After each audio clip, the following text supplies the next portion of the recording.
నమస్తే.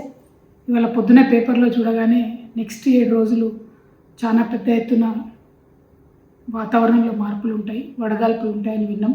కానీ బయటకొచ్చి చూస్తే వర్షం పడుతుంది.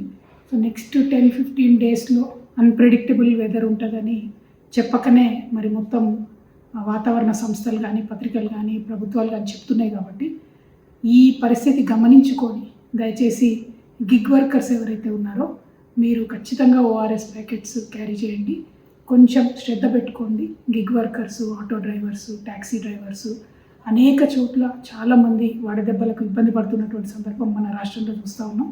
కాబట్టి దయచేసి మీ ఆరోగ్యం పట్ల కొంత మీరు శ్రద్ధ వహించండి అని చెప్పి నేను ఒక సోదరిగా మీకు రిక్వెస్ట్ చేస్తూ ఉన్నాను. అదేవిధంగా జిహెచ్ఎంసీ కానీ ఎక్కడెక్కడైతే గిగ్ వర్కర్స్ ఏ జిల్లాలలో పెద్ద సంఖ్యలో ఉన్నారో ఆయా జిల్లాలలో కలెక్టర్లందరూ కూడా నేను విజ్ఞప్తి చేస్తూ ఉన్నాను.